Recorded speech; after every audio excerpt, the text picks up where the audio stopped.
Selamat datang di channel Berita Pangeran Biru. Berita terbaru, kabar buruk diterima Persib Bandung saat pramusim. Dalam sesi latihan dan game internal, kiper Maung Bandung Teja Paku Alam mengalami cedera. Ia mengalami cedera di bagian metacarpal tangan kiri ketika latihan di Stadion Persib pagi tadi. Berita tak menggembirakan ini diutarakan oleh pelatih Persib Bandung Robert Alberts setelah memimpin latihan siang tadi. Akibat cedera tersebut, Teja Paku Alam segera dibawa ke rumah sakit untuk menjalani perawatan. Diperkirakan ia membutuhkan waktu pemulihan yang cukup panjang.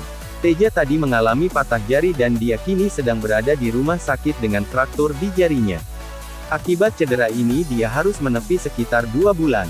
Itu kabar yang menyedihkan, kejadiannya tadi ketika pemanasan, bukan di saat pertandingan. Kami berharap dia segera pulih, ujar Robert Alberts kepada wartawan, di lapangan Sidolik, Kota Bandung, Sabtu.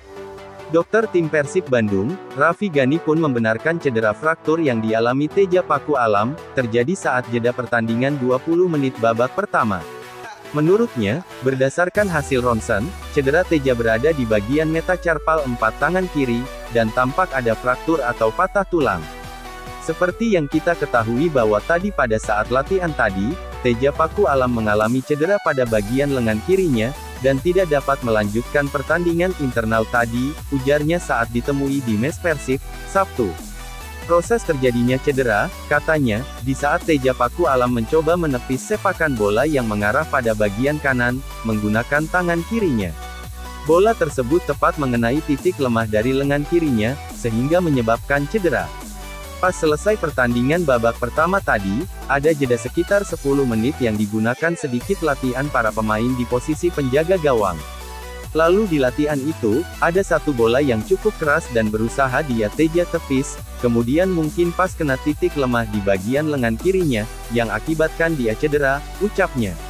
Kedepan akan ada beberapa tindakan penanganan yang akan dilakukan bagi Teja, terlebih ia telah berkonsultasi dengan salah satu dokter ortopedi untuk mempercepat pemulihan pemain bernomor punggung 14 tersebut. Untuk opsi tindakan operasi, akan kami lihat lebih jauh bagaimana kondisinya selanjutnya. Saya juga akan berkonsultasi dengan beberapa dokter ortopedi. Yang jelas kita akan berikan yang terbaik untuk Teja, ujar Raffi. Raffi pun menegaskan, meskipun alami cedera, namun Teja akan tetap mengikuti latihan secara terpisah, guna tetap menjaga tingkat kebugaran dirinya untuk kompetisi Liga 1 musim depan.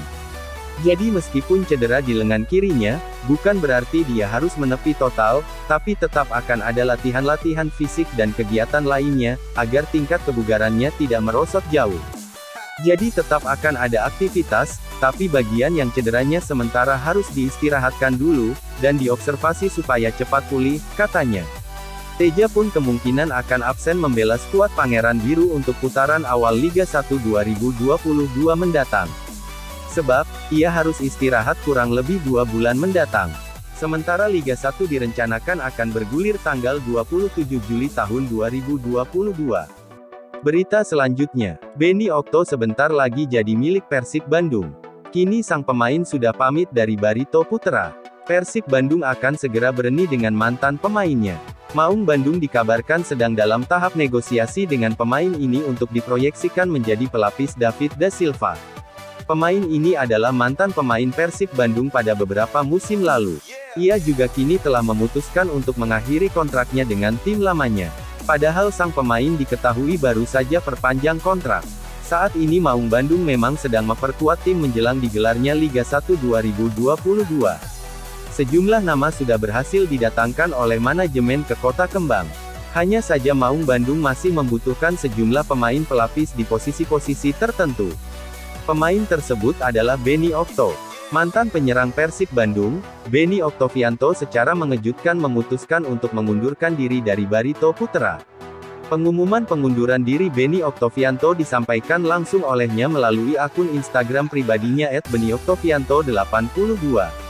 Dalam unggahannya Benny Oktovianto mengunggah foto dirinya kala memperkuat Barito Putra musim lalu. Ia juga mengutarakan permohonan maafnya kepada para supporter Barito Putra, Barito Mania. Bismillah, sebelumnya saya mohon maaf kepada supporter Barito Mania. Saya Benny Oktovianto, mengundurkan diri dari PES Barito Putra Official. Semoga Barito tahun ini semakin sukses dan semoga selalu diberikan kesehatan buat semuanya. Terima kasih sudah mau nerima saya di keluarga besar Barito Putra, tulis Benny Oktovianto. Permohonan maaf yang dilakukan oleh Benny Oktovianto juga tak terlepas dari dirinya yang sebenarnya belum lama menekan kontrak anyar bersama Barito Putra. Tercatat, sebenarnya pemain berusia 23 tahun itu belum lama diumumkan telah memperpanjang kontraknya bersama Barito Putra. Ia diumumkan sebagai pemain yang resmi telah diperpanjang kontraknya bersamaan dengan 5 pemain lainnya. Dengan resminya Benny Oktovianto mengundurkan diri, tak ayal jika rumornya ke Persib Bandung kini kembali mencuat. Benny Oktovianto diprediksi bakal menjadi pelapis David da Silva di lini serang Persib Bandung. Mengingat saat ini Persib Bandung tengah mencari sosok pelapis di lini depan untuk menjadi backup sang striker utama, David da Silva. Patut dinantikan akankah rumor itu bakal terrealisasikan dan Bobotoh Viking bakal serentak ucap Wilujeng Sumping untuk Benny Oktovianto. Atau justru ia bakal bergabung dengan tim lainnya di Liga 1 2022. Profil Benny Oktovianto. Tempat kelahiran, Pontianak. Usia, 23 tahun. Tinggi, 173 cm. Kewarganegaraan, Indonesia. Posisi, penyerang, sayap kiri. Kaki kiri. Klub saat ini, Barito Putra. Bergabung, tanggal 16 Maret tahun 2021. Kontrak berakhir. Statistik Benny Oktovianto. 1. PS Barito Putra, 35 pertandingan, 4 gol, 1 assist dan 1752 menit bermain. 2. Persiba Balikpapan, 7 pertandingan, 1 gol, 1 assist dan 582 menit bermain. Berita selanjutnya, Ryohei Miyazaki yakin akan bergabung dengan Persib. Optimisme diungkapkan pemain sepak bola asal Jepang itu 5 hari lalu. Nyatanya Ryohei belum sempat disambut Persib dengan Wilujeng Sumping. Pemain asing Asia ini malah mesti menerima ucapan hatur nuhun. Ryohei Miyazaki adalah pemain asing Asia yang pertama menjalani seleksi untuk bergabung dengan Persib. Robert Alberts, pelatih kepala Persib Bandung yang menyeleksinya. Beberapa hari lalu, Robert Alberts menyebutkan, selain Ryohei Miyazaki, ada seorang pemain asing Asia asal Jepang, Korea Selatan dan Filipina yang akan ia seleksi. Namun hingga hari ini baru Ryohei Miyazaki yang diseleksi di Persib. Seleksi pertama Ryohei Miyazaki dilakukan tanggal 17 Mei lalu. Rencana Robert Alberts seleksi pemain asing Asia untuk posisi gelandang, menggantikan Mohamed Rashid yang hengkang dari Persib. Niat Robert Alberts itu langsung direspon Ryohei Miyazaki.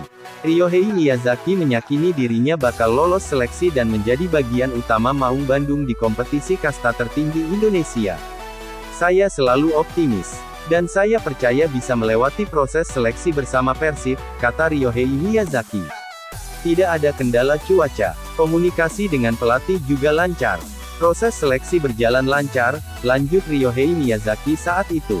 Ryo pun meyakini dirinya bisa mengatasi ekspektasi tinggi Bobotoh yang selalu berharap timnya jadi tim nomor 1 Indonesia. Teman saya mengatakan Liga 1 berat. Tapi dia juga berkata saya bisa mengatasinya. Jadi saya tidak peduli ekspektasi besar, ucapnya.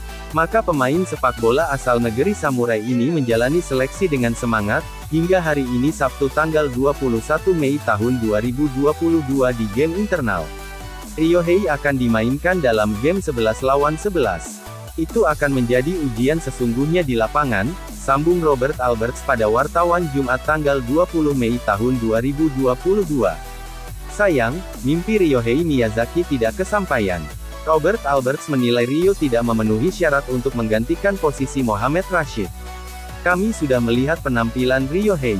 Dan kami akan bicara kepadanya tidak akan melanjutkan di sini, kata Robert Alberts. Dia tidak sesuai dengan standar yang kami miliki, sambung Robert Alberts pada wartawan, Sabtu tanggal 21 Mei tahun 2022.